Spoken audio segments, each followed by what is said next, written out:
പ്രിയ സഹോദരനെ, കർത്താവായ യേശുക്രിസ്തുവിൻ്റെ രണ്ടാം വരവെന്ന ചാനലിലേക്ക് നിങ്ങൾക്ക് എല്ലാവർക്കും സ്വാഗതം പറയുന്നു. അതിനായി കർത്താവായ ഈശോ ഒരു ദിവസം കൂടെ അനുഗ്രഹിച്ചിനോർത്ത് യേശുക്രിസ്തുവിന് നന്ദി സ്തുതി സമർപ്പിക്കുന്നു. ആമേൻ. പ്രിയപ്പെട്ടവരെ, നമ്മൾ നോഹയുടെ ദിനങ്ങൾ പോലെ ആയിരിക്കും മനുഷ്യപുത്രൻ്റെ ദിനങ്ങളിലും. ആ വിഷയത്തെപ്പറ്റി വളരെ വ്യക്തമായിട്ടും ഗഹനമായിട്ടും പഠിപ്പിക്കുകയാണ്. നമ്മൾ ഇന്ന് വരെ കേട്ടിട്ടുള്ളതോ കേട്ടിട്ടില്ലാത്തതുമായ കുറേയേറെ കാര്യങ്ങൾ സർവശക്തനായ ദൈവം നിങ്ങൾക്ക് ഈ ക്ലാസ്സിലൂടെ നൽകും.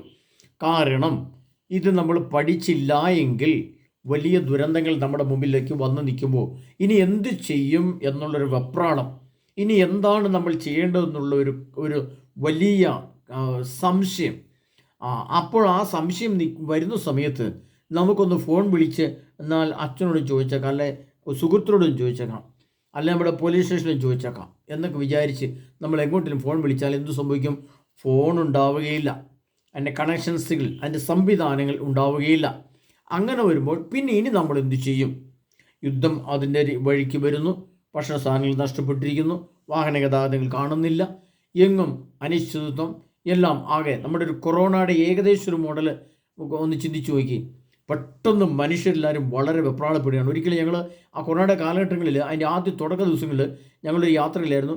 വാഹനം വിട്ട് ഓടിച്ചു വരുമ്പോൾ എണ്ണ തീർന്നു, എന്നാൽ വണ്ടിക്കകത്ത് എണ്ണ അടിക്കാമെന്ന് പറഞ്ഞുകൊണ്ട് പെട്ടെന്ന് പെട്രോൾ പമ്പിൻ്റെ സമീപത്തേക്ക് ചെല്ലുമ്പോൾ വലിയ ക്യൂ കാണുന്നു.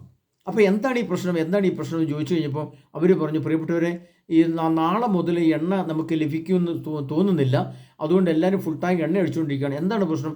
കൊറോണ എന്ന് പറയുന്നത് വലിയൊരു രോഗം വരുന്നുണ്ട്, മനുഷ്യൻ നോക്കി നിൽക്കുമ്പോൾ തന്നെ മനുഷ്യൻ മരിച്ചു വീഴുന്ന അവസ്ഥയാണ്. അപ്പം ഞങ്ങൾ അതിനെപ്പറ്റി ചിന്തിച്ചു, അത് കൊറോണയോ? അതെന്താണ് പ്രശ്നം? എന്തായാലും എന്താണെന്ന് പറഞ്ഞ് നോക്കാമെന്നൊക്കെ പറഞ്ഞ് ഏകദേശം വാഹനമുള്ളൊരു അരമണിക്കൂർ സമയം മെനക്കെട്ട് ക്യൂ കയറുന്നതിനനുസരിച്ച് കയറി ഞങ്ങൾ വണ്ടി ഫുൾ ടാങ്ക് എണ്ണയടിച്ചു. ഞങ്ങൾ തിരിച്ച് വീട്ടിൽ വന്ന് പിറ്റേ ദിവസം മുതലാണ് അറിയുന്നത് ഈ എണ്ണയൊക്കെ അടിച്ചു പോകുന്ന രക്ഷപ്പെട്ടു. ഒരു മനുഷ്യന് ശ്വാസം അടിച്ചാൽ തന്നെ ആൾ മരിക്കുകയാണ്. പെട്ടെന്ന് കൊറോണ വരുന്ന രോഗം പൊട്ടിപ്പുറപ്പെട്ടിരിക്കുന്നു. അത് ലോകം മുഴുവനുമാണ്. പെട്ടെന്ന് പിന്നെ കേൾക്കുന്ന വാർത്ത എന്താണ്? ഗതാഗതങ്ങൾ സ്തംഭിച്ചിരിക്കുന്നു, ആരും പുറത്തിറങ്ങരുത്, ജനമെല്ലാം മാസ്ക് ധരിക്കണം, വാഹനം കൊണ്ട് പുറത്തേക്ക് ഇറങ്ങരുത്, ആശുപത്രിയിലേക്ക് പോകരുത്, വിമാന സർവീസിൽ നിന്ന് പോയിരിക്കുന്നു. ഇങ്ങനെ നൂറ് ആശുപത്രികളിൽ മനുഷ്യൻ തിങ്ങി നിറഞ്ഞു. അത് വലിയ പ്ലാസ്റ്റിക്കിൻ്റെ കൂടുകളൊക്കെ ഇട്ട് മനുഷ്യനെ ഉള്ളിൽ കാണാത്ത വിധം ലോകം ഇന്ന് വരെ കണ്ടിട്ടില്ലാത്ത ഒരു സംഭവത്തെ മനുഷ്യൻ നോക്കിക്കണ്ട് പേടിച്ച് വിറച്ച് 3 മാസക്കാലം ഭക്ഷണ പദാർത്ഥങ്ങൾ ഉള്ളത് കൊണ്ട് തൃപ്തിപ്പെട്ട് പുറത്തേക്കൊന്നും ഇറങ്ങാനേ പറ്റില്ല. അല്ലെങ്കിൽ റേഷൻ കടയൊക്കെ തുറക്കുന്നത് നിശ്ചിത സമയമാണ്, അത് മനുഷ്യൻ അകന്നു നിൽക്കണം. ബാങ്കിലൊക്കെ ചെന്ന് കഴിഞ്ഞാൽ ആൾക്കാർക്ക് നിൽക്കേണ്ട ഒരു ചിഹ്നമുണ്ട്, ആ ചിഹ്നത്തെ മാത്രമേ ചവിട്ടി നിൽക്കാൻ പാടുള്ളൂ. പുറത്തേക്ക് അതനുസരിച്ച് ക്യൂവിൻ്റെ അകലമുണ്ടാകണം. ഇങ്ങനെ പ്രശ്നങ്ങൾ വന്നപ്പോൾ മനുഷ്യൻ അന്ധാളിച്ചു പോയി. സ്വന്തം ഭവനങ്ങളിൽ മനുഷ്യൻ അവിടെ ഇരുന്നു കൊണ്ട് മരണത്തെ മുന്നേ കണ്ടു. ആരാണ് ഇനി എൻ്റെ ഭവനത്തിൽ നിൽക്കുന്ന നിപ്പിൽ വീണ് മരിക്കുക എന്നൊക്കെ ഓർത്ത് മനുഷ്യൻ ഒരുപാട് ആകുലപ്പെടുകയും ഒരുപാട് പര്യാകുലനാകുകയും ഒരുപാട് വേദനയോടെ ഏത് നിമിഷവും ഞാൻ മരിച്ചേക്കും, എൻ്റെ ഒരു മരണം പെട്ടെന്ന് അടുത്ത് വന്നേക്കും എന്നൊക്കെയുള്ള ചിന്ത മനുഷ്യനെ പിടികൂടിയ ഒരു പശ്ചാത്തലത്തിലൂടെ ലോകം കടന്നുപോയി. ഏകദേശം ചുരുങ്ങിയ വർഷങ്ങളേ ആയിട്ടുള്ളൂ. പ്രിയപ്പെട്ടവരെ, അതേപോലെ ഒരു നോഹയുടെ ദിനം നമ്മുടെ അടുത്തേക്ക് വരികയാണ്.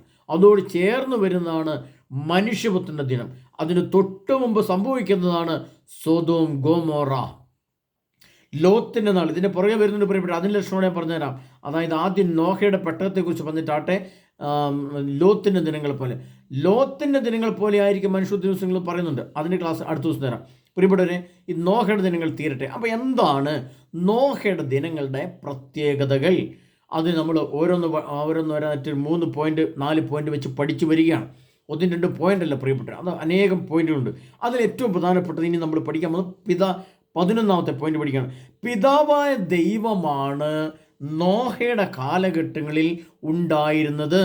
അന്ന് കത്തോലിക്ക സഭയില്ല, യേശു ക്രിസ്തു ജനിച്ചിട്ടില്ല, പ്രവാചക ഗണത്തിൽപ്പെട്ട ആരും ഭൂമിയിൽ വന്നിട്ടില്ല, ഒരു മോശയും ദൈവത്തെ കണ്ടിട്ടില്ല, നീതി പ്രമാണങ്ങൾ എഴുതി കൽപ്പനകൾ കിട്ടിയിട്ടില്ല, സീനായ് മലയിലേക്ക് ആരും കയറി പോയിട്ടില്ല, ആ വംശപരമ്പരയിൽപ്പെട്ട ഒരു മനുഷ്യനും ഭൂമിയിൽ ജന്മം കൊണ്ട് വന്നിട്ടില്ല. അന്ന് ഭൂമി സൃഷ്ടിക്കപ്പെട്ട് 1000 വർഷം തികഞ്ഞ സമയത്താണ് ഈ ഈ നോഹയുടെ ദിനങ്ങൾ ഉണ്ടാകുന്നത്. ആ 1000 വർഷം തികയുന്ന പശ്ചാത്തലത്തിൽ ചുരുങ്ങിയ ആൾക്കാരെ ഭൂമിയിലുള്ളൂ. ആ ഒരു യുഗം പൂർത്തിയായപ്പോൾ ഉള്ളത്ര ആളുകൾ ചുരുങ്ങിയ ആൾ, ഇന്നത്തെ പോലെ 100 കോടി 200 കോടിയൊന്നും ആളില്ല. ഏകദേശം ഒരു യുഗം കൊണ്ട് സൃഷ്ടിക്കപ്പെട്ട ആൾക്കാരെല്ലാം കൂടി കൂടിയെന്നാൽ ഒരു 10 ലക്ഷം ആൾക്കാരെന്ന് വെറുതെ സങ്കല്പത്തിൽ നോക്കാം. ആ 10 ലക്ഷം ആൾക്കാർ മാത്രമുള്ള ആ പശ്ചാത്തലത്തിൽ പോലും ദൈവമെന്ന പരമസത്തയ്ക്കെതിരെ, ദൈവത്തെ അന്വേഷിച്ചറിയാതെ, ദൈവസ്നേഹത്തെ മനസ്സിലാക്കാതെ, ഒരു മനുഷ്യൻ രൂപം കൊണ്ടത് എങ്ങനെയെന്ന് ചിന്തിക്കാതെ, അശുദ്ധിയുടെയും മ്ലേച്ഛതയുടെയും തിന്മയുടെയും ദുഷ്ടതയുടെയും ക്രൂരതയുടെയും വഴിയിൽ കൂടെ ജനസമൂഹം നടന്നു നീങ്ങിയപ്പോൾ അത് കണ്ട് ഹൃദയം നൊന്ത, അത് കണ്ട് ഹൃദയം വിങ്ങിപ്പൊട്ടി, അത് കണ്ട് കണ്ണുനീരിൽ കൂടെ കണ്ണുനീർ ചാലുകൾ ഒഴുകിയ ഒരേ ഒരു വ്യക്തിയായിരുന്നു നോഹ. അതുകൊണ്ടാണ് ഉൽപ്പത്തിയുടെ പുസ്തകത്തിൽ നമ്മൾ വായിക്കുന്നുണ്ട്, നീതിമാനായ നോഹ ദൈവത്തിൻ്റെ മുമ്പിൽ പ്രീതിക്ക് പാത്രമായി എന്ന് പറയുന്നുണ്ട്. കാരണം ഈ അനീതി കണ്ടിട്ട് തൻ്റെ ഹൃദയത്തിൽ വിങ്ങിപ്പൊട്ടിയ, ആ അനീതിയെ നോക്കി കണ്ടിട്ട് വേദനയോടെ കരഞ്ഞ, വേദനയോടെ ദൈവത്തിൻ്റെ മുകളിലേക്ക് കണ്ണുകൾ ഉയർത്തിയ ഒരേ ഒരു വ്യക്തിയായിരുന്നു നോഹ. വേറെ 100 പേര് കർത്താവിൻ്റെ മുകളിൽ ദൈവമേ എന്ന് ചിന്തിച്ചില്ല. അന്ന് നമ്മൾ മനസ്സിലാക്കണം, ഈ ദൈവത്തെ അറിയുന്നതിന് വേണ്ടിയിട്ട് ഒരു ന്യായപ്രമാണം ഭൂമിയിൽ വന്നിട്ടില്ല നോഹയുടെ ദിനങ്ങളിൽ. അത് നമ്മൾ എന്നിട്ടും അന്നൊരു സഭയില്ല, ദൈവമില്ല, യേശുവില്ല, ക്രിസ്തുവില്ല, സുവിശേഷമില്ല, പഴയ നിയമഗ്രന്ഥങ്ങളില്ല, പ്രവാചകന്മാരില്ല, സഭയില്ല, ഉദാശകളില്ല, ഒന്നുമില്ല. വെറും കുറച്ച് മനുഷ്യരും ഈ കാണുന്ന പ്രകൃതി മാത്രം. ആ പ്രകൃതിയെ നോക്കിക്കൊണ്ട് സർവശക്തനായ ദൈവത്തിൻ്റെ മഹത്വത്തെ മനസ്സിലാക്കി ഗ്രഹിച്ച് നീതിബോധത്തെ, സത്യസന്ധതയെ, വിശുദ്ധിയെ ഹൃദയത്തിൽ കൊണ്ടു നടന്ന ഒരു വ്യക്തിയായിരുന്നു നോഹ. അതുകൊണ്ടാണ് സർവശക്തനായ ദൈവം നിങ്ങളൊന്ന് ആലോചിച്ച് നോക്കി പ്രിയപ്പെട്ടവരെ. ഞാനിങ്ങനെ കുറേ ആലോചിച്ച് നോക്കി. അതായത് നോഹ ഉൽപ്പത്തിയുടെ പുസ്തകത്തിൽ കിടന്നു. യേശു ക്രിസ്തു അവിടെ നിന്ന് 4000 വർഷം ഇങ്ങോട്ട് വന്നിട്ടാണ് വീണ്ടും മുന്നോട്ട് 4000 വർഷം കഴിയുമ്പോൾ യേശു ക്രിസ്തു വരുന്നത്. അപ്പോൾ യേശു ക്രിസ്തു ദൈവമാണെന്നുള്ളത് ശരിയെന്നതാണ്. അതുകൊണ്ട് ദൈവത്തിന് അറിയാം, അന്നത്തെ സംഭവങ്ങൾ അറിയാം. എങ്കിൽ പോലും ഈ യേശു ക്രിസ്തുവിൻ്റെ സുവിശേഷത്തിൽ എന്തുകൊണ്ട് ഈ നോഹയുടെ ദിനങ്ങളെക്കുറിച്ച് എഴുതി വെച്ചു? അതാണ് പഠിക്കേണ്ടത്. അതല്ലാതെ അതിൻ്റെ താരതമ്യത്തെക്കുറിച്ച് പഠിക്കാനല്ല. അതൊക്കെ ഇപ്പം എൻ്റെ ക്ലാസ് അല്ലെങ്കിൽ മറ്റു ക്ലാസ്സിൽ കൂടെയൊക്കെ നിങ്ങൾ ഒരുപക്ഷെ താരതമ്യ പഠനങ്ങളൊക്കെ അല്ലെങ്കിൽ എൻ്റെ ലക്ഷണങ്ങളൊക്കെ മനസ്സിലാക്കിയിട്ടുണ്ടാവും. പക്ഷേ എന്തുകൊണ്ട് യേശു ക്രിസ്തുവിൻ്റെ സുവിശേഷത്തിൽ നോഹ എന്ന നീതിമാനായ ആ വ്യക്തിയെക്കുറിച്ച് എഴുതി വെച്ചു എന്നതിലാണ് അതിൻ്റെ പോയിന്റ്. അതിനകത്ത് നിഗൂഢ രഹസ്യം അവിടെയാണ് കിടക്കുന്നത്. പ്രിയപ്പെട്ടവരെ, നമുക്കറിയാം ഈ നോഹയുടെ ദിനങ്ങൾ ഇനി ഒന്നുകൂടെ ഭൂമിയിൽ ആവർത്തിക്കുമെന്നാണ് കർത്താവ് പറയുന്നത്. അതായത് നിത്യശൂന്യതയുടെ, അതായത് നോഹയുടെ പെട്ടത് അതിൻ്റെ സുവിശേഷം. അതിൻ്റെ ഒരു കാര്യം പറയുന്നത് നിങ്ങൾക്ക് മനസ്സിലാക്കാനുള്ളത് എന്താണെന്നറിയോ? പിതാവായ ദൈവമാണ് അന്നുണ്ടായിരുന്നത്. അന്ന് പിതാവായ ദൈവമേ ഉണ്ടായിരുന്നുള്ളൂ. അതും പിതാവായ ദൈവത്തിന് ഒരു ലക്ഷണവും ഭൂമിയിലായിരുന്നു. പുത്രനായ യേശു ക്രിസ്തുവില്ല, പരിശുദ്ധാത്മാവില്ല, സുവിശേഷമില്ല, മനുഷ്യപുത്രനില്ല, സഭയില്ല, മറ്റൊന്നുമില്ല. അപ്പോൾ ആ ദൈവത്തെ അവരറിയാൻ എന്തു മാർഗമാണ് ഉണ്ടായിരുന്നത്? ഇന്ന് നമുക്ക് സങ്കല്പിച്ച് നോക്കാം. നമ്മുടെ പള്ളികളൊന്നും ഒരിടത്തും കാണാനില്ല. ഇംഗ്ലീഷ് മീഡിയം വിദ്യാഭ്യാസവും എഞ്ചിനീയറിംഗ് കോളേജിലൊന്നും കാണാനില്ല. എല്ലാവരും പുല്ലിട്ട കുറേ ഓടോ പുല്ലോ ഒക്കെ ഇട്ട് കുഞ്ഞു വീടുമായിട്ട് കിടക്കുകയാണ്. പള്ളികളോ അങ്ങനെ സഭയോ വൈദികരോ ആരും ഇല്ലാന്ന് വിചാരിക്കുക. അങ്ങനെ സംഭവമേ ഭൂമിയിലില്ല. വെറുതെ ഭാവന നമ്മൾ കണ്ടാൽ മതി. ഒരു സഭയില്ല, ദൈവമില്ല, ക്രിസ്തുവില്ല, സുവിശേഷമില്ല, ഒന്നുമില്ല. നമ്മൾ കുറേ മനുഷ്യരിങ്ങനെ പ്രകൃതി കാണുന്നു, കുറച്ച് മണ്ണും കുറച്ച് കല്ലും കാണുന്നു, എന്തെങ്കിലുമൊക്കെ കുറച്ച് കൃഷി ചെയ്യുന്നു, കുറച്ച് കന്നാലികളൊക്കെ കൊണ്ട് നടക്കുന്നു, ഇങ്ങനെ കൊണ്ട് നടക്കുന്നു, ഇങ്ങനെ ജീവിക്കുന്നു. ഒരു ഭാര്യയുണ്ട്, 3-4 കുഞ്ഞുങ്ങളുണ്ടാക്കി, കുറച്ച് കപ്പയൊക്കെ ഇട്ടും മാങ്ങയൊക്കെ ഇട്ട് ഇങ്ങനെ കുറച്ച് ചക്കയൊക്കെ പറിച്ച് തിന്ന്. അന്ന് വെളിച്ചെണ്ണ സംവിധാനമൊന്നുമില്ല, കറണ്ട് കാര്യമൊന്നുമില്ലല്ലോ, ലൈറ്റോ കറണ്ടോ മൊബൈൽ ഫോണോ ഒന്നുമില്ല. അപ്പം നമ്മൾ എങ്ങനെയാണ് ഈ പ്രകൃതിയെ നോക്കിയിട്ട്, പ്രകൃതിയിൽ നിന്ന് നോക്കിയിട്ടാണ് ആ നോഹ എന്ന ആ വ്യക്തി ദൈവത്തെ മനസ്സിലാക്കി? ദൈവം എന്ന പരമസത്തയെ, നീതിബോധത്തെ, വിശുദ്ധിയെ, ജ്ഞാനത്തെ, വിവേകത്തെ, നീതിബോധത്തെ, സ്നേഹത്തെ, കുടുംബത്തെ എങ്ങനെ കണ്ടെത്തി?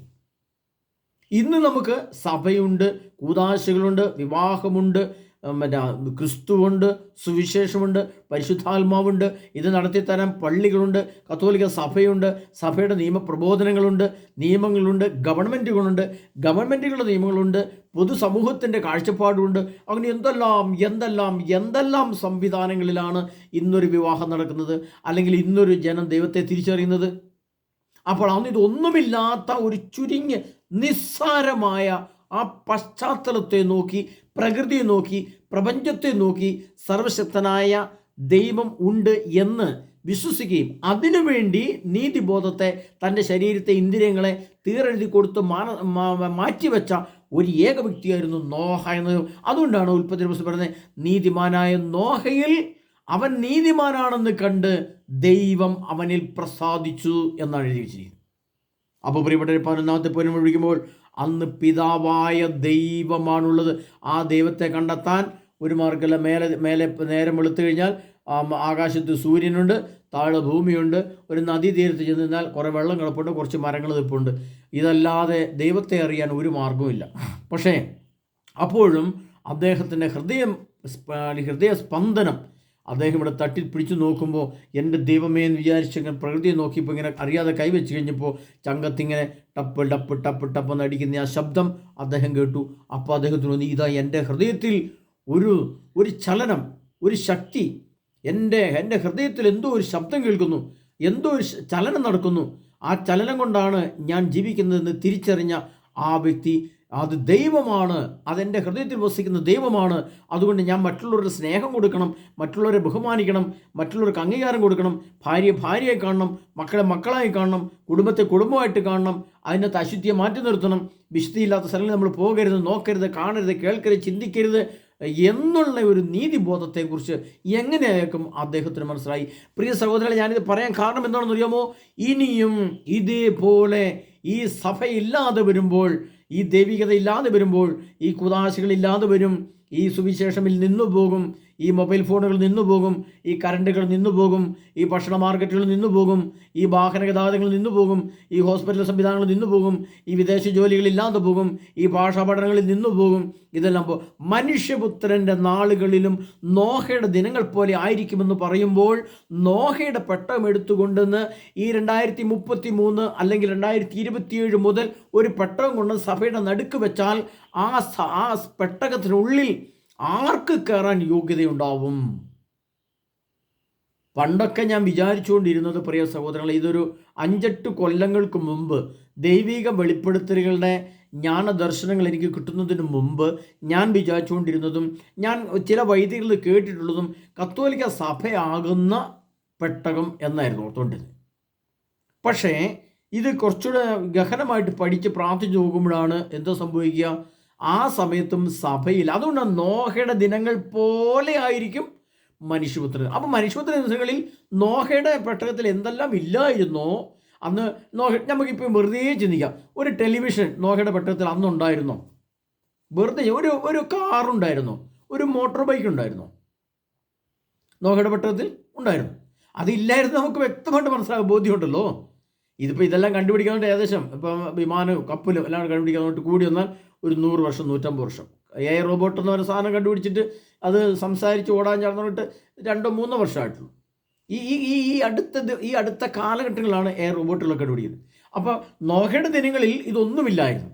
അപ്പോൾ ആ നോഹയുടെ ദിനങ്ങളിൽ പോലെ ആയിരിക്കും മനുഷ്യപുത്രൻ പറയുമ്പോൾ വീണ്ടും ഇതെല്ലാം ഭൂമിയിൽ നിന്ന് അപ്രത്യക്ഷമാകുവാൻ ഏതാനും ചില വർഷങ്ങൾ കൂടി മാത്രമേ നമ്മുടെ മുമ്പിലുള്ളൂ എന്ന് ഗ്രഹിക്കാൻ കഴിയുമ്പോൾ, ഒരു കാര്യത്തെ, ഒരു സത്യത്തെ, ഒരു ബോധത്തെ, ഒരു വിവേകത്തെ, ഒരു യാഥാർത്ഥ്യത്തെ ഒറ്റ സെക്കൻഡ് കൊണ്ട് ഒരാൾ മനസ്സിലാക്കുന്നതിനാണ് ഗ്രഹിക്കുക എന്ന് പറയുന്നത്. യേശുക്രിസ്തു തൻ്റെ ശിഷ്യന്മാരോട് ചോദിക്കുന്നുണ്ട്, നിങ്ങൾ ഇവയെല്ലാം ഗ്രഹിച്ചുവോ?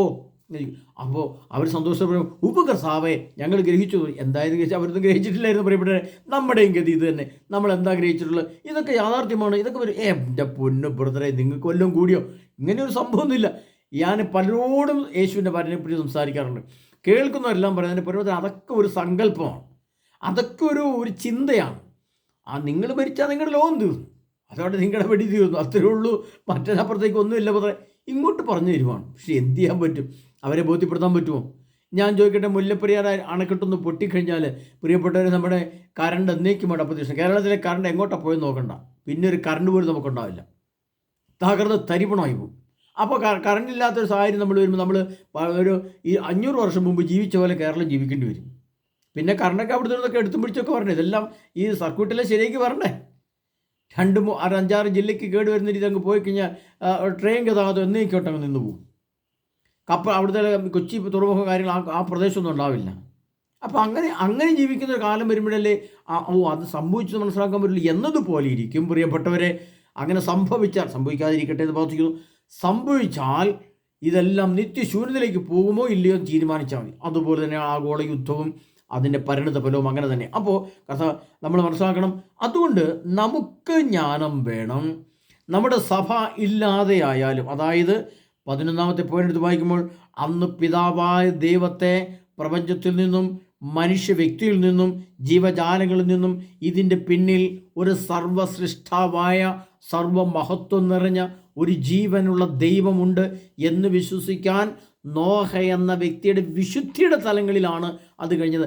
അശുദ്ധി പേർ നിൽക്കുന്ന അന്നത്തെ ജനങ്ങളും അശുദ്ധി പേർ നിൽക്കുന്ന ഇന്നത്തെ ജനത്തിനും യേശുക്രിസ്തുവിൻ്റെ രണ്ടാമത്തെ വരവുണ്ട് എന്ന് പറഞ്ഞൊരു പോയിന്റ് സമർത്ഥിച്ചാൽ അവർക്കത് ഗ്രഹിക്കാനാവുകയില്ല. അതേപോലെ തന്നെ അന്നത്തെ പോലെ തന്നെ ഇന്നും ഇതൊക്കെ ശരിയാണ്, യാഥാർത്ഥ്യം എന്ന് അടുത്തെത്തിയ പറഞ്ഞാൽ അതൊരു ഒരു ഒരു ഒരു ചിന്തനീയമായ പ്രശ്നമേ അല്ല. അപ്പോൾ അന്ന് പിതാവായ ദൈവം ഉണ്ടായിരുന്നെങ്കിൽ ഇന്ന് പിതാവുണ്ട്, പുത്രനുണ്ട്, പരിശുദ്ധാത്മയുണ്ട്, സഭയുണ്ട്. എന്നാൽ ഇതൊരു മനുഷ്യപുത്രൻ നാളുകളിൽ ഇത് ഇല്ലാതെയാകും. ഇനി 12ാമത്തെ പോയിന്റ്, അന്ന് സഭയിലായിരുന്നു, അത് ഞാൻ ചേർത്ത് പറഞ്ഞു. ഇനി നോഹയുടെ ദിവസങ്ങളിൽ ഇത് ഞാൻ പറഞ്ഞു കഴിഞ്ഞു. ഇതിനകത്ത് 13ാമത്തെ പോയിന്റ് വരുമ്പോഴത്തേനും നോഹയുടെ ദിവസങ്ങളിൽ സിനിമയില്ലായിരുന്നു, സീരിയലില്ലായിരുന്നു, സിനിമ തിയേറ്ററുകളില്ലായിരുന്നു, മൊബൈൽ ഫോണുകളില്ലായിരുന്നു അന്ന്. പക്ഷെ ഒന്നുണ്ടായിരുന്നു, ഇതിൻ്റെ എല്ലാം കൂടെ ആകെ കൂടി പറഞ്ഞാൽ അന്നൊരു മ്ലേച്ഛതയുണ്ടായിരുന്നു. കാരണം തിന്മ വർദ്ധിച്ചു, പാപം വർദ്ധിച്ചു എന്നല്ല ഉൽപ്പത്തി പുസ്തകം ചെയ്യുന്നത്, തിന്മ വർദ്ധിച്ചു എന്നാണ്. അതായത് പാപത്തിൻ്റെ പ്രവൃത്തി രൂപമാണ് തിന്മ. ആ തിന്മയുടെ അളവ് അന്ന് ജനങ്ങൾ കൊല്ലുന്നുണ്ടാവും, അല്ലെങ്കിൽ വിവാഹം ഭാര്യ ഉണ്ടായിരിക്കുന്നതിന് മറ്റൊരു സ്ത്രീയുടെ പുറകെ പോയിട്ടുണ്ടാവും, അല്ലെങ്കിൽ അന്ന് അത് മോഷണം ഉണ്ടായിരുന്നിരിക്കാം. അങ്ങനെ ഇതൊക്കെ കണ്ടിട്ടായിരിക്കാം ഒരുപക്ഷെ ദൈവം മോശയെ വിളിച്ച് സീനാമലയിട്ട് കൊണ്ട് 10 പ്രമാണം കൊടുത്ത്, വ്യഭിചാരം ചെയ്യരുത്, മോഷ്ടിക്കുന്ന 10 പ്രമാണം കൊടുത്തതും ഒരുപക്ഷെ ഇതൊക്കെ കണ്ടിട്ടായിരിക്കാം. അപ്പോൾ ദൈവത്തിൻ്റെ നീതി അവിടെ ഇല്ലാതെ വന്നപ്പോൾ കർത്താവ് പ്രമാണം കൊടുത്തെങ്കിൽ അന്ന് നമുക്ക് ചിന്തിക്കാവുന്ന കാര്യമേ ഉള്ളൂ പ്രിയപ്പെട്ടവരെ. ഈ നോഹയുടെ പട്ടങ്ങളിൽ എന്തുണ്ടായിരുന്നു അന്ന് ഇനിയിപ്പോൾ ഒരു നോഹയുടെ പട്ടം കൊണ്ടുവന്നാൽ അതിനകത്ത് ഈ ആനയും കടുവയും പുലിയും ഈ 2 ജോഡികൾ വെച്ച് എടുക്കേണ്ട ആവശ്യമുണ്ടോ? അതിൻ്റെ ആവശ്യമില്ല. കാരണം ഇന്നിപ്പോൾ നമ്മുടെ പേടകമാകുന്ന ഹൃദയമെടുത്താലും, നമ്മുടെ പെട്ടകമാകുന്ന ഭവനമെടുത്താലും, നമ്മുടെ പെട്ടകമാകുന്ന സഭയെടുത്താലും ഇനി ഇത്തരം അശുദ്ധിയുള്ള ജീവികളെ പുറന്തള്ളുകയാണ് ചെയ്യേണ്ടത്, എടുത്തു കളയാണ് ചെയ്യേണ്ടത്. അതുകൊണ്ട് മനുഷ്യപുത്ര ദിവസങ്ങളിൽ ഉണ്ടാവുകയില്ല.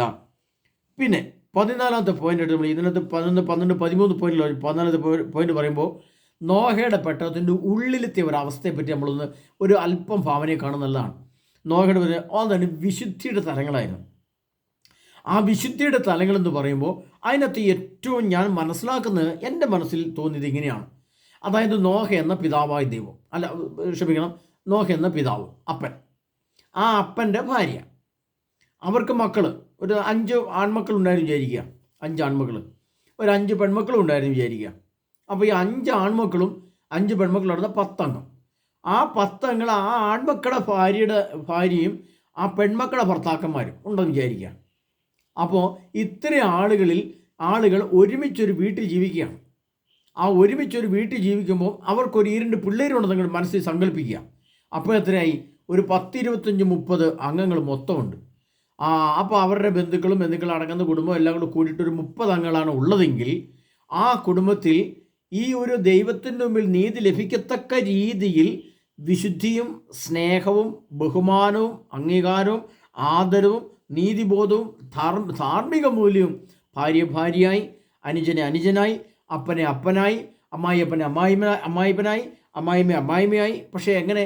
അതെല്ലാം സ്നേഹത്തിൻ്റെ, വിശുദ്ധിയുടെ, സഹവർത്തിത്വത്തിൻ്റെ, ബഹുമാനത്തിൻ്റെ, പരസ്പരമുള്ള ബഹുമാനത്തിൻ്റെ, പരസ്പരമുള്ള ആദരവിൻ്റെ, അപ്പനായി, അമ്മയായി എത്രയോ പാവനത്വത്തോടെ, എത്ര മഹത്വത്തോടെ, എത്ര നീതിബോധത്തോടെ ആയിരിക്കും പരസ്പരരുടെ മുഖത്തേക്ക് നോക്കിയിട്ടുണ്ടാവുക. വിശുദ്ധിയുടെ ഭവനമായിരുന്നു നോഹയുടെ ഭവനം, പരിശുദ്ധിയുടെ ഭവനമായിരുന്നു നോഹയുടെ ഭവനം. എന്തുകൊണ്ടായിരുന്നു? ഇനി നമുക്ക് ഇങ്ങനെ ചിന്തിച്ച് നോക്കാം. നമ്മളിപ്പോൾ പെട്ടെന്ന് എൻ്റെ ബന്ധത്തിൽപ്പെട്ട 2 പേര് കാനഡയിലുണ്ട്, എൻ്റെ സ്വന്തത്തിൽപ്പെട്ട 2 പേര് അമേരിക്കയിലുണ്ട്, എൻ്റെ സ്വന്തത്തിൽപ്പെട്ട കുറേ ആൾ ഓസ്ട്രേലിയയിലുണ്ട്, കുറച്ച് പേര് കാനഡയിലുണ്ട്. എല്ലാവരും കൂടി ഇങ്ങോട്ട് വരും. അപ്പോൾ എല്ലാവരും കൂടി വന്ന് നമ്മുടെ വീട്ടിൽ ഒരു മാസം അവരങ്ങ് തങ്ങുകയാണെന്ന് വിചാരിക്കുക. ഈ ഒരു 10-50 പേരുണ്ട്. കുറേ പേര് കാനഡയിൽ നിന്ന് വരുന്നു. എല്ലാവരും ബന്ധുക്കളും സ്വന്തക്കളും ഒക്കെയാണ്. അകന്നുള്ള ബന്ധുക്കളെല്ലാം ഉണ്ട്. ഒരു 50 പേരുണ്ട് വീട്ടിൽ. നമ്മുടെ വീട്ടിലെ അവസ്ഥ എന്തായിരിക്കും? നമ്മൾ ചിന്തിച്ച് നോക്കി. കാനഡയിലെ സംസ്കാരം ഓസ്ട്രേലിയയിലെ സംസ്കാരത്തിന് ഇഷ്ടപ്പെടുമോ? അമേരിക്കയിലെ സംസ്കാരം കേരളത്തിലെ സംസ്കാരത്തിന് ഇഷ്ടപ്പെടുമോ? എൻ്റെ വീട്ടിൽ താമസിക്കും വിചാരിക്കുക. അപ്പോൾ ടെക്സാസിലൊക്കെ അമേരിക്കയിലെ സ്ത്രീകൾ ഉടുക്കുന്ന പോലത്തെ വസ്ത്രം കൊടുത്തുകൊണ്ട് എൻ്റെ മുമ്പിൽ കിടന്നാൽ ഞാൻ സമ്മതിക്കില്ല. ഞാനത് പ്രശ്നം ഉണ്ടാക്കും. പറ്റില്ല മോളെന്ന് പറയും. അപ്പോൾ അവർ പറയും, ഞങ്ങളുടെ അമേരിക്ക ഞങ്ങൾ ഇങ്ങനെയൊക്കെ താമസിക്കുന്നത്, അത് അപ്പനെ കൊണ്ട് നോക്കണ്ട, അല്ലെ അപ്പൻ എന്തിനേയും കൊണ്ട് നോക്കുന്നത്, അത് ശരിയല്ലോ, അപ്പനെ നോട്ടം തന്നെ ശരിയല്ലെന്ന് പറയും. അപ്പോൾ പറയും, മോളെ അങ്ങനെയല്ലേ, നീ മോശമായിട്ട് നിൽക്കുന്നതുകൊണ്ടാണ് ഞങ്ങൾ നോക്കിയത്. ഇല്ല, നിങ്ങൾ മോശമായിട്ട്, ഈ തർക്കം അവിടെ ഉണ്ടാവും. ഇനി ബർമൂഡയൊക്കെ ഇട്ട് ഒരു ചെറിയൊരു നീളം തുണിയൊക്കെ കൊടുത്ത് ഒരുത്തനവിടെ നിൽക്കുക. ഞങ്ങൾ കാനഡയിൽ താമസിക്കും, ഞങ്ങളിങ്ങനെ താമസിക്കുന്നത്, അതുകൊണ്ട് ഞങ്ങൾ അപ്പൻ്റെ കൂടെ താമസിക്കും, ഞങ്ങളിങ്ങനെ താമസിക്കും. അപ്പോൾ പ്രശ്നമാകുമോ? പ്രശ്നമാകും. ദൈവനീതി അല്ലെന്ന് എനിക്ക് തോന്നിയാൽ ഞാൻ പറയും പ്രതികരിക്കും. അപ്പോൾ എന്ത് സംഭവിക്കും? അവിടെ പ്രശ്നങ്ങളുണ്ടാവും. അപ്പോൾ അവിടെ എന്താണ് സംഭവിച്ചത്? ആ പിതാവ് നോഹയുടെ മുമ്പിൽ ഒരു പെണ്ണിനോ ഒരാണിനോ ചെല്ലുവാൻ തക്കവിധം യോഗ്യതയും വിശുദ്ധിയും ന്യായവുമുള്ള വസ്ത്രങ്ങളും സംഭാഷണങ്ങളും ഉപകരണങ്ങളും കൊണ്ടാണ് ആ നോഹയുടെ അടുത്തേക്ക്, അപ്പൻ്റെ അടുത്തേക്ക് മക്കൾ ചെല്ലുന്നത്. ഇന്ന് പ്രമാണം ലംഘിച്ച, അതുകൊണ്ടാണ് വിലാപത്തിൻ്റെ പുസ്തകം 1:9 അവളുടെ അശുദ്ധി അവളുടെ വസ്ത്രത്തിലുണ്ടായിരുന്നു. നിയമാവർത്തന പുസ്തകം 25:8 എന്താ പറയുന്നത്? സ്ത്രീ പുരുഷൻ്റെ വസ്ത്രമോ പുരുഷൻ സ്ത്രീയുടെ വസ്ത്രമോ ധരിക്കരുത് എന്ന് പറഞ്ഞിരിക്കുന്നത്. അല്ലാതെ ധരിക്കാതെ ഇരിക്കുന്നതാണ് കുറച്ചുകൂടി ഉചിതമായിട്ട് എനിക്ക് തോന്നുന്നതല്ല കർത്താവ് പറഞ്ഞേക്കുന്നത്. ധരിക്കരുത്, അരുതെന്ന് പറഞ്ഞിരിക്കുന്നത് കൽപ്പനയാണ്. സ്ത്രീ പുരുഷൻ്റെ വസ്ത്രമോ പുരുഷൻ സ്ത്രീയുടെ വസ്ത്രമോ ധരിക്കരുത്. വിലാപം 1:9 അവിടെ എന്താ പറഞ്ഞിരിക്കുന്നത്? അവളുടെ അശുദ്ധി അവളുടെ വസ്ത്രത്തിലുണ്ടായിരുന്നു. വസ്ത്രം കാണുമ്പോൾ തന്നെ അറിയാം എങ്ങനെയുള്ള ഒരാളാണ് ആ ആൾ എന്ന് കാണുമ്പോൾ തന്നെ അറിയാം. അപ്പോൾ കാനഡയിലെ വസ്ത്രം, അമേരിക്കയുടെ വസ്ത്രം, UK വസ്ത്രം, ഇതെല്ലാം ഇവിടെ കൊണ്ടുവന്ന് ഉപയോഗിക്കുമ്പോൾ ആ കുടുംബത്തിൽ സമാധാനം ഉണ്ടാകുമോ? എന്നാൽ പ്രിയ സഹോദരങ്ങളെ, നിങ്ങൾ കേട്ടു, ഒരു സംഭവങ്ങൾ നടക്കാൻ പോകുന്നത് എന്താണെന്ന് അറിയാമോ? നമ്മുടെ കാലം കുറച്ചു ലേശോടെ മുന്നോട്ട് പോകുമ്പോൾ, 1 വർഷമോ 1.5 വർഷമോ മുന്നോട്ട് പോകുമ്പോൾ എന്തു സംഭവിക്കുന്നു അറിയാമോ? ചിലപ്പോൾ അമേരിക്കയിൽ ഇപ്പം തന്നെ പ്രശ്നങ്ങളുണ്ട്, ജോലി പ്രശ്നങ്ങളുണ്ട്, നമ്മൾ കേൾക്കുന്നുണ്ട്. UK പ്രശ്നങ്ങളുണ്ട്, അവിടെ പ്രശ്നങ്ങൾ, ആഭ്യന്തര പ്രശ്നങ്ങളുണ്ട്, നമ്മൾ കേൾക്കുന്നുണ്ട്. കാനഡ പ്രശ്നങ്ങൾ കേട്ടു. അങ്ങനെ അവിടുന്ന് കുറേ ആളുകളെ പുറന്തള്ളുകയാണ്. അങ്ങനെ പെട്ടെന്ന് വിമാനം കയറി നമ്മുടെ വീട്ടിലേക്ക് വരികയാണ്. അപ്പോൾ അവരുടെ മക്കളുടെ മക്കളും എല്ലാം കൂട്ടി കുറേ ആളുകൾ നമ്മുടെ വീട്ടിലേക്ക് വരികയാണ്. നമ്മുടെ വീട്ടിൽ വന്നു കഴിഞ്ഞാൽ അവർ ഏത് സംഭാഷണം നടത്തുന്നത്? ഇംഗ്ലീഷാണ് സംസാരിക്കുന്നത്. എൻ്റെ വീട്ടിലേക്ക് വരുന്നത് എനിക്ക് ഇംഗ്ലീഷ് അറിയത്തില്ല. അപ്പോൾ ആ മകനും ആ കൊച്ചും എനിക്ക് തമ്മിലൊരു ബന്ധമില്ല. അവരുടെ ഭാഷ നമ്മുടെ ഭാഷ ഭിന്നിച്ച ഭാഷയാണ്, വ്യത്യസ്തമായ ഭാഷയാണ്. എന്നാൽ നോഹയുടെ ഭവനത്തിൽ ഏത് ഭാഷയായിരുന്നു ഉണ്ടായിരുന്നത്? ഒരേ ഒരു ഭാഷയേ ഉണ്ടായിരുന്നുള്ളൂ. അത് അവരുടെ അന്നത്തെ ഭാഷ. അത് പറഞ്ഞ് ഹീബ്രു ആണെന്ന് വിചാരിക്കുക. അവിടെ നോഹയുടെ പട്ടണത്തിൽ നിന്ന് ഹീബ്രു ഭാഷയെ സംസാരിച്ചുകൊണ്ട് വിചാരിക്കുക. എല്ലാവരും ഹീബ്രു ഭാഷയാണ് സംസാരിച്ചുകൊണ്ടിരുന്നത്. അപ്പോൾ കാനഡയിലെ ഭാഷ, അമേരിക്കയിലെ ഭാഷ, ജപ്പാനിലെ ഭാഷ, ജർമ്മൻ ഭാഷ, ആ ഭാഷ ഈ ഭാഷ മറ്റൊരു ഭാഷയാണോ സംസാരിക്കുക? അല്ല, അങ്ങനെയല്ല. ആ കുടുംബത്തിൽ ആ കുടുംബവുമായിട്ട് ബന്ധപ്പെട്ട ഭാഷയാണ് സംസാരിക്കുന്നത്. അപ്പോൾ അവിടെ എന്തുണ്ട്? ഐക്യമുണ്ട്. അവിടെ വസ്ത്രധാരണം, അവിടെ എല്ലാവരും ഓരോ സ്ത്രീകൾക്ക് പ്രത്യേകമായ രീതിയിലുള്ള വസ്ത്രം, പുരുഷന്മാർക്ക് പ്രത്യേകമായ വസ്ത്രം. ആ സ്ത്രീയും പുരുഷനും തമ്മിൽ കണ്ടാൽ അതിൻ്റെ വ്യത്യാസം തിരിച്ചറിയാവുന്ന രീതിയിലുള്ള വസ്ത്ര സംഭവം. അപ്പോൾ അവിടെ എന്തുണ്ട്? അവിടെയും ഐക്യമുണ്ട്. ഭാഷയുടെ ഐക്യം, വസ്ത്രത്തിൻ്റെ ഐക്യം. പിന്നെ അത്ര ആളുകൾ ഭക്ഷണം കഴിച്ചുകൊണ്ടിരുന്നു. എന്ത് ഭക്ഷണമായിരിക്കും കഴിക്കുക? പേടകത്തിലാണ് കഴിക്കുന്നെങ്കിലോ പട്ടണത്തിനകത്താണ് കഴിക്കുന്നെങ്കിലോ? സ്വാഭാവികമായിട്ടും അവരന്ന് കഴിച്ചുകൊണ്ടിരുന്ന കിഴങ്ങ് വർഗ്ഗമാണെന്ന് വിചാരിക്കുക. കിഴങ്ങ് വർഗ്ഗം, എല്ലാവരും കിഴങ്ങ് വർഗ്ഗം മാത്രം കഴിക്കുന്നു. അപ്പോൾ അമേരിക്കക്കാരൻ പറയുകയാണെങ്കിൽ ഞങ്ങൾ കിഴങ്ങ് വർഗ്ഗം കഴിക്കില്ല. UK പറയുകയാണെങ്കിൽ ഞങ്ങൾ ദോശ ചമ്മന്തിയും കഴിക്കില്ല. അപ്പോൾ ഇവിടെ പറയുകയാണെങ്കിൽ ഞാൻ കപ്പയും മീനും കഴിക്കുകയുള്ളൂ. ഇതെല്ലാം കൂടെ പൊരുത്തപ്പെടുമോ? അപ്പോൾ ഇന്നൊരു കുടുംബം, ഇന്ന് പെട്ടെന്ന് വിദേശത്തുള്ള നമ്മുടെ മക്കളുടെ മക്കളുടെ ബന്ധത്തിൽപ്പെട്ട കുറേ ആൾക്കാരെല്ലാം കൂടി ഒരു ഭവനത്തിലേക്ക് വന്നാൽ, പ്രിയപ്പെട്ടവരെ, അവിടെ എന്തൊക്കെ സംഭവിക്കും? അവരുടെ കയ്യിലേക്ക് മൊബൈൽ ഫോണിലെ സിമ്പലുകൾ, അവർ കണ്ടുകൊണ്ടിരിക്കുന്ന സിനിമയുടെ ചിഹ്നങ്ങൾ, അവരുപയോഗിച്ചിട്ടുള്ള വസ്തുക്കളുടെ സിമ്പലുകൾ, അവരുടെ ഹൃദയത്തിലെ ആത്മാക്കൾ, അവരെന്തെല്ലാം കണ്ടോ കേട്ടോ അതിൻ്റെ ആത്മാക്കൾ, അവരുടെ വസ്ത്രത്തിലെ ആത്മാക്കൾ. അങ്ങനെ ഒരു കുടുംബത്തിൽ ഒരു സ്വസ്ഥതയും സമാധാനം കിട്ടുന്ന രീതിയിൽ ഒരു നോഹയുടെ ഭവനമായിട്ട് മാറുമോ ഇന്നത്തെ പശ്ചാത്തലത്തിലാണെങ്കിൽ? അങ്ങനെ വരുമ്പോൾ അതുകൊണ്ടാണ് കർത്താവായ യേശു ക്രിസ്തു പറഞ്ഞു, ഇനിമേൽ ഒരു കുടുംബത്തിൽ അമ്മായിയപ്പൻ മരുമകൾക്കെതിരായും മരുമകൾ അമ്മായിപ്പനെതിരായും അപ്പൻ മക്കൾക്കെതിരായും മക്കൾ അപ്പനെതിരായും അമ്മായിയമ്മ മരുമകൾക്കെതിരായെന്നും പറഞ്ഞിട്ട് കർത്താവിൻ്റെ വചനമുണ്ടല്ലോ. അവിടെ ഭിന്നിച്ചിരിക്കും. അവിടെ വിലാപവും പല്ലുവടി ഉണ്ടാവും, അവിടെ കൊലപാതകം ഉണ്ടാകും, വ്യഭിചാരം ഉണ്ടാകും. എല്ലാ അശുദ്ധിയുടെയും മ്ലേച്ഛതയുടെയും കൂത്തരങ്ങായിട്ട് മാറും. ഇന്നത്തെ കാലത്ത് ഒരു നോഹയുടെ പെട്ടകം പണിത് ഒരു വീട്, നമ്മുടെ വീട് ഒരു വീടായിട്ട് മാറിയാൽ എങ്ങനെ ഉണ്ടാവും? അവിടെ കുടുംബസമാധാനം ഉണ്ടാവും. അതുകൊണ്ടാണ് കർത്താവ് പറഞ്ഞത്, മത്തായിയുടെ സുവിശേഷത്തിൽ പറഞ്ഞു, അന്ന് രാത്രി ഒരു കട്ടിലിൽ 2 പേരുണ്ടായിരിക്കും, ഒരാൾ എടുക്കപ്പെടും, മറ്റേയാൾ അവശേഷിക്കും. പ്രിയപ്പെട്ട, ഇതൊക്കെ സംഭവിക്കാനിരിക്കുന്ന കാര്യങ്ങളാണ്. അതുകൊണ്ട് ഞാൻ കുറച്ച് മുൻകൂട്ടി പറയുകയാണ്. എന്താണ് ഈ സംഭവിച്ചെക്കുറിച്ച്? ഇതെല്ലാം നമ്മുടെ ഭവനത്തിൽ സംഭവിക്കാൻ പോകുമ്പോൾ നാം വിശുദ്ധിയിലും സഹനത്തിലും ജ്ഞാനത്തിലും വിവേകത്തിലും നിശബ്ദതയിലും മൗനത്തിലും ആകേണ്ട സ്ഥലങ്ങൾ ഉണ്ടെങ്കിൽ അവിടെയൊക്കെ നാം യേശു ക്രിസ്തുവിനെ ഓർത്ത്, യേശുവിൻ്റെ രണ്ടാമത്തെ വരവിനെ ഓർത്ത്, യേശു ക്രിസ്തുവിൻ്റെ മനുഷ്യപുത്രൻ്റെ ദിവസങ്ങളെ ഓർത്ത് നമ്മുടെ ഭവനങ്ങളിൽ അസ്വസ്ഥയുണ്ടെങ്കിൽ, പ്രിയപ്പെട്ടവരെ, സൂക്ഷിച്ച് ജീവിച്ചില്ലെങ്കിൽ, സൂക്ഷിച്ച് നിന്നില്ലെങ്കിൽ നാം ഒരിക്കൽ ഒരുപക്ഷെ തള്ളപ്പെട്ടു പോയാൽ അവിടെ പിന്നെ നമ്മളെ രക്ഷിക്കാൻ ആരുമുണ്ടാകില്ല. അതുകൊണ്ട് വിശുദ്ധിയുടെ പെട്ടകമായിരിക്കണം. നോഹയുടെ ദിനത്തിൽ, നോഹയുടെ കുടുംബത്തിൽ വിശുദ്ധിയോടെ ജീവിച്ച പോലെയാണെങ്കിൽ ഇനി വരുമ്പോൾ നമ്മുടെ മക്കളൊക്കെ വരുമ്പോൾ നമ്മൾ പറഞ്ഞു കൊടുക്കണം, യേശുവിൻ്റെ വരവിൻ്റെ കാലമായി മക്കളെ, ഈ ബർമോഡ അവർ സാധനം ഇട്ടിട്ടിലൂടെ നടക്കാൻ പാടില്ല. പെൺകുട്ടികൾ പച്ച മലയാളത്തിൽ പറഞ്ഞു കൊടുക്കണം. അപ്പന്മാർ മക്കൾ പറഞ്ഞു കൊടുക്കണം, കാനഡ അവിടെ, നിൻ്റെ അമേരിക്ക അവിടെ, നിൻ്റെ UK അവിടെ വെച്ചോണം. നീ ഇവിടെ താമസിക്കുമ്പോൾ ഈ രീതിയിലുള്ള വസ്ത്രം, ഈ രീതിയിലുള്ള സംഭാഷണം, ഈ രീതിയിലുള്ള പ്രാർത്ഥന, ഈ രീതിയിലുള്ള വിശുദ്ധി, ഈ രീതിയിലുള്ള സംഭാഷണം, ഈ രീതിയിലുള്ള വിശുദ്ധ ഗ്രന്ഥ പാരായണം നീ ചെയ്തിരിക്കണം, ഉണ്ടായിരിക്കണമെന്ന് പറഞ്ഞു കൊടുക്കണം. പറഞ്ഞു കൊടുക്കാതെയാണെങ്കിൽ അതിൻ്റെ തെറ്റ് നമ്മൾ സഹിക്കേണ്ടി വരും. പറഞ്ഞു കൊടുത്തിട്ടും അവർ ധിക്കരിച്ചെങ്കിൽ നിൻ്റെ ഭാഗം പൂർണ്ണമായി. ഇത് ഞാൻ പലപ്പോഴും പറഞ്ഞു കൊടുക്കാറുള്ളതാണ്. തോന്നുന്ന വേഷം കെട്ടുകൊണ്ട് ഇങ്ങോട്ട് വരും, തോന്നുന്ന ഭാഷയും കൊണ്ട്. നമ്മൾ മലയാളിയാണെങ്കിൽ മക്കളെല്ലാം കൂടെ ഇംഗ്ലീഷ് സംസാരിക്കും. പിന്നെ നമ്മൾ വായും പൊളിച്ചിരിക്കുക, വല്ലതും മനസ്സിലാവുമോ? അത് പ്രത്യേകിച്ച് ഇന്നത്തെ നമ്മുടെ കേരളത്തിൽ ഇംഗ്ലീഷ് ഉണ്ടോ? വല്ലതും 2 വർത്തമാനം പറഞ്ഞാൽ വല്ലതും മനസ്സിലാവുമോ? എൻ്റെ പ്രിയ സഹോദരങ്ങളെ, ഇത് ഭിന്നിപ്പിൻ്റെ ഭാഷയാണ് നമ്മുടെ ഭാഷ. ലോകത്തിൻ്റെ മുഴുവൻ ഭാഷയും ഭിന്നിപ്പിൻ്റെ ഭാഷയാണ്.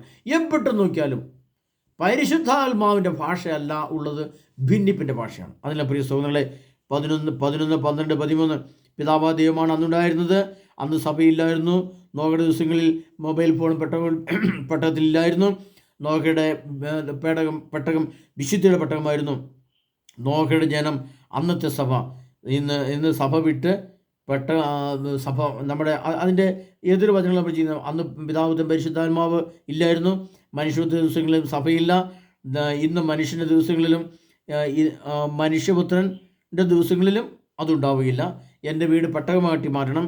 സഭ എന്നത് വിട്ട് നമ്മൾ ഈ സഭ വിട്ടിട്ട് തന്നെ നമ്മുടെ ഭവനങ്ങളിൽ ഒരു സഭയെ രൂപാന്തരപ്പെടുത്തി സഭ വിട്ട് നമ്മളൊരു പേടകം പോലെ നമ്മുടെ ഭവനമാക്കി നമ്മൾ നിൽക്കേണ്ടി വരും. കാരണം സഭയിലെ സംവിധാനങ്ങൾ മാറ്റപ്പെടും. അതിന് ആദ്യമേ പറഞ്ഞു, മനുഷ്യ ദിവസങ്ങളിൽ ഇതുണ്ടാവുകയില്ല.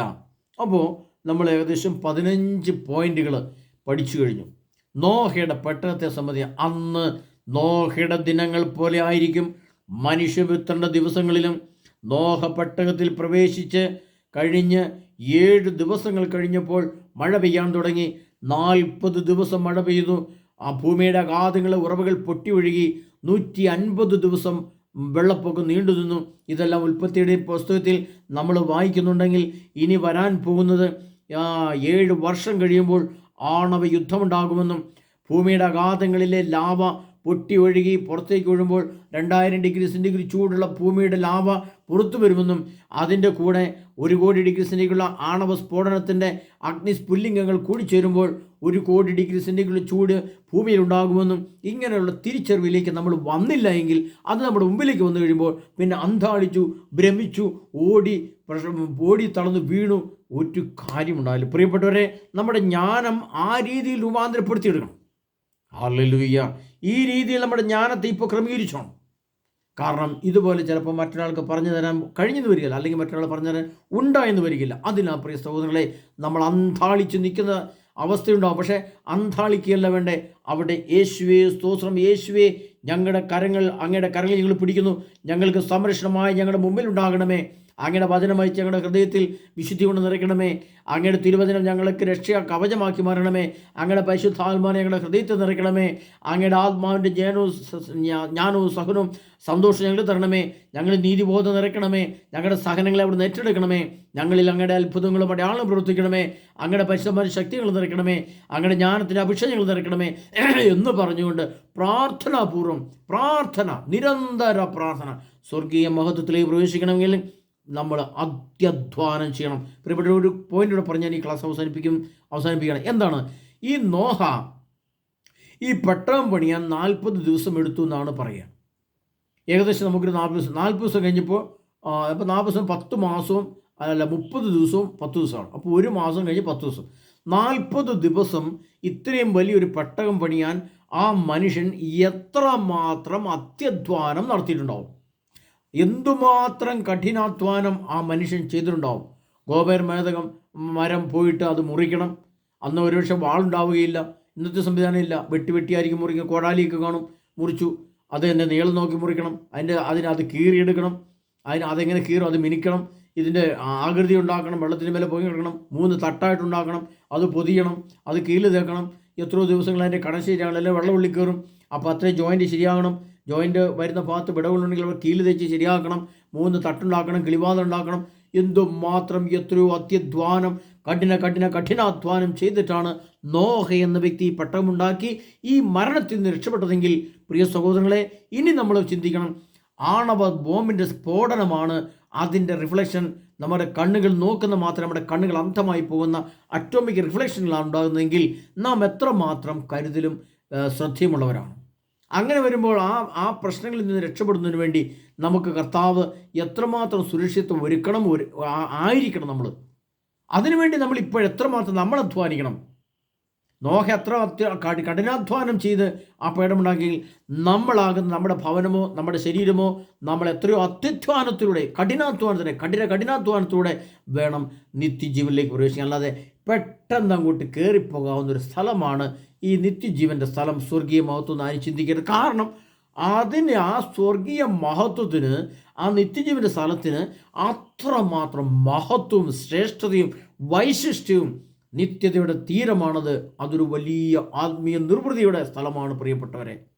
അതുകൊണ്ട് പ്രിയ സഹോദരരെ, ഈ 15 പോയിന്റുകൾ നമ്മൾ എടുത്തു വെച്ച് പഠിക്കുമ്പോൾ നമ്മൾ മനസ്സിലാക്കണം, ചെറിയ നിസ്സാര രീതിയിൽ അങ്ങോട്ട് കയറിപ്പോകാൻ പറ്റില്ല. കാരണം വരാനിരിക്കുന്ന ദുരന്തങ്ങൾ അതിഭയാനകമായിരിക്കും. ആണവ സ്ഫോടനങ്ങൾ, വാഹനമില്ലാത്ത അവസ്ഥ, അങ്ങനെ ഒരുപാട് പ്രശ്നങ്ങൾ വരും. അപ്പോൾ പ്രിയപ്പെട്ടവരെ, അതിനായി യേശു ക്രിസ്തുവിൻ്റെ കൂടെ ആയിരിക്കുക. അപ്പോൾ നമ്മൾ വിചാരിക്കും, അയ്യോ ഞാൻ എല്ലാ ദിവസവും വെളിയിൽ പോകുന്നുണ്ട്, ഇപ്പം ഞാൻ ധ്യാനം കൂടാറുണ്ട്, കുമ്പസാരിക്കാറുണ്ട്, അങ്ങനെയൊക്കെ ആണല്ലോ ഞാൻ. അതുപോലെ അതിനൊക്കെ എത്രയോ വ്യത്യാസമായി. വെളിപാട് ഗ്രന്ഥം 22-ാം അധ്യായം 14-ാം തിരുവചനം, അവിടുന്ന് കഥ പറയുന്നുണ്ട്. ജീവന്റെ വൃക്ഷത്തിൽ അവകാശം ലഭിക്കാനും കവാടങ്ങളുടെ നഗരത്തിലേക്ക് പ്രവേശിക്കാനും തങ്ങളുടെ അങ്കികൾ വിശുദ്ധീകരിച്ചവർ ഭാഗ്യവാന്മാർ. ഇപ്പോൾ മുതൽ കർത്താവിൽ മൃതിയടയുന്നവർ ഭാഗ്യവാന്മാർ. ഇപ്പോൾ മുതൽ കർത്താവിൽ മൃതിയടയുന്നവർ അനുഗ്രഹീതരാണ്. ഏതാണ് അനുഗ്രഹം? നമ്മുടെ ഈ ശരീരം നഷ്ടപ്പെട്ടു പോയാലും യേശുവിൻ്റെ വരവിൽ പുതിയ ശരീരം തന്ന് ഈ വീണ്ടും ഒരു ശരീരം തരുമ്പോൾ അക്ഷയിക്കാത്ത, മരണമില്ലാത്ത, ജീർണതയില്ലാത്ത ഒരു പുതിയ ശരീരം നിനക്ക് തരുമെന്ന് വാഗ്ദാനം ചെയ്ത് കടന്നുപോയ ഒരു യേശു ക്രിസ്തുവിൻ്റെ അടുത്തേക്കാണ് നമ്മൾ പോകുന്നത്.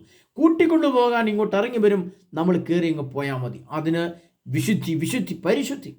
ഈ വിശുദ്ധ ഗ്രന്ഥത്തിൽ എഴുതപ്പെട്ട സുവിശേഷത്തിലെ മുഴുവൻ വചനം വെളിപാട് 3:10 പറയുന്നുണ്ട്, സകല ഭൂവാസികളെയും പരിശോധിക്കാനായി ലോകത്തിൽ ഉണ്ടാകാനിരിക്കുന്ന പരീക്ഷകളുടെ സമയത്ത് നിന്നെ ഞാൻ സംരക്ഷിക്കും, എന്തെന്നാൽ നീ എൻ്റെ വചനം കാത്തു. ഏതാണ് യേശുവിൻ്റെ വചനം? യേശുവിൻ്റെ വചനം സുവിശേഷം മുഴുവൻ, അപ്പസ്തോല പ്രവർത്തനം മുഴുവൻ, വെളിപാട് മുഴുവൻ, ആ വചനം മുഴുവനും. ഒരു പോയിന്റ് പോലും വിട്ടുകളയാനില്ല. നമുക്ക് വിട്ടുകളയാൻ. നമ്മുടെ പള്ളിയിലൊക്കെ ചിലപ്പം വായിക്കുന്ന 1-2 പോയിന്റുകളായിരിക്കും. പക്ഷേ സുവിശേഷം ആദ്യം മുതൽ അവസാനം വരെ, അപ്പസ്തോല പ്രവർത്തനം ആദ്യം മുതൽ അവസാനം വരെ, വെളിപാട് മുഴുവനും വായിക്കുവാനും, മുഴുവനും ഗ്രഹിക്കുവാനും, മുഴുവനും തൻ്റെ ജീവിതത്തിൽ ഉൾക്കൊള്ളാനും, മുഴുവനും പ്രായോഗതലത്തിൽ കൊണ്ടുവരാനും നമ്മൾ കടപ്പെട്ടവരാണ്. ചെയ്തേ പറ്റൂ. ചെയ്തില്ലെങ്കിൽ നിത്യപാതാളത്തിൻ്റെ അവസ്ഥ അറിയാമല്ലോ. പ്രിയ സഹോദരങ്ങളെ, കർത്താവായ യേശു ക്രിസ്തു നമ്മെ സമൃദ്ധമായി അനുഗ്രഹിക്കുമാറാകട്ടെ. കർത്താവായ യേശു ക്രിസ്തു തിരുവചനം എന്നെ ശക്തിപ്പെടുത്തുമാറാകട്ടെ. കർത്താവായ യേശു ക്രിസ്തുവിൻ്റെ തിരുരക്തം എന്നെ കോട്ടകെട്ടി സംരക്ഷിക്കുമാറാകട്ടെ. സകലവിധ പാപത്തിൽ നിന്ന്, അശുദ്ധിയിൽ നിന്ന്, മ്ലേച്ഛതയിൽ നിന്ന്, നരകത്തിൽ നിന്ന്, രോഗത്തിൽ നിന്ന്, പീഡകളിൽ നിന്ന്, ക്ലേശങ്ങളിൽ നിന്ന്, ആകുലതകളിൽ നിന്ന്, ഉത്കണ്ഠകളിൽ നിന്ന്, ദുഃഖത്തിൽ നിന്ന്, കോപത്തിൽ നിന്ന്, വൈരാഗ്യത്തിൽ നിന്ന്, വിദ്വേഷത്തിൽ നിന്ന്, സകലവിധ അശുദ്ധിയുടെയും ദുഷ്ടതയുടെയും വഞ്ചനയുടെയും മേഖലയിൽ നിന്ന് യേശു ക്രിസ്തുവിൻ്റെ തിരുരക്തം, യേശു ക്രിസ്തുവിൻ്റെ പരിശുദ്ധാത്മാവ്, യേശു ക്രിസ്തുവിൻ്റെ തിരുവചനങ്ങൾ എന്നെ രൂപാന്തരപ്പെടുത്തുമാറാകട്ടെ. അതിനായി പ്രിയ സഹോദരങ്ങളെ, നിങ്ങൾ ഒരുങ്ങാൻ പറ്റുമെങ്കിൽ ഒരുങ്ങിക്കോ. ഇല്ലെങ്കിൽ പ്രിയപ്പെട്ടവരെ, നിങ്ങൾ, അതാണ് ഞാൻ പറഞ്ഞത്, 5 ലക്ഷം കോടിയുടെ പെട്ടകം 1500 രൂപയ്ക്ക് ഞാൻ പറഞ്ഞതിൻ്റെ അർത്ഥം നിങ്ങൾക്ക് മനസ്സിലായിട്ടില്ലെങ്കിൽ പറഞ്ഞുതരാൻ പ്രിയപ്പെട്ടവരെ. ഈ എളിയദാസിൻ്റെ ക്ലാസ് ഒന്ന് കൂടി നിങ്ങൾ ഒരുങ്ങുക. കാരണം ഇതുപോലത്തെ ക്ലാസ് നിങ്ങൾക്ക് കിട്ടിയിട്ടുണ്ടോ ഇല്ലെന്ന് എനിക്കറിയില്ല.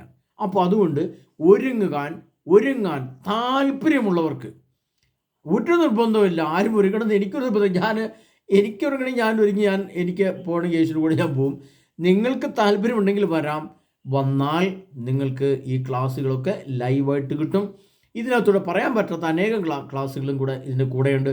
അതൊരു പബ്ലിക് പ്ലാറ്റ്ഫോമിൽ നമുക്ക് പറയാൻ പറ്റില്ല, അതുകൊണ്ട് പറയുന്നില്ല.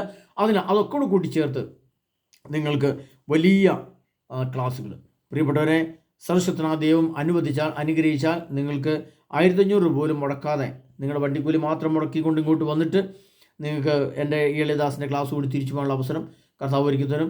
സാമ്പത്തികമായിട്ട് വളരെ ബുദ്ധിമുട്ടുള്ളതാണ്. 1500 നമ്മൾ ചോദിക്കുന്നത് നിങ്ങളുടെ ഭക്ഷണവും കിടപ്പുമൊക്കെ ആയിട്ട്. പ്രിയപ്പെട്ടവരെ, അതും ക്യാൻസലാക്കിക്കൊണ്ട് നിങ്ങൾക്ക് തരാൻ പറ്റുമെന്ന് നോക്കട്ടെ. അങ്ങനെയാണെങ്കിൽ ഒരു 10 പേർക്കെങ്കിലും ആ രീതിയിൽ ക്ലാസ് തരാൻ പറ്റുമെന്ന് നോക്കാം. എളിയദാസിൻ്റെ നമ്പറായ 97 78 17 22 83 ആ അഡ്രസ്സിൽ നിങ്ങൾക്ക് കോൺടാക്ട് ചെയ്യാവുന്നതാണ്. പ്രിയപ്പെട്ടവരെ, ഈ മഴ ലേശം മാറിക്കഴിഞ്ഞാൽ നമ്മുടെ ധ്യാന ക്ലാസ്സുകൾ ആരംഭിക്കും.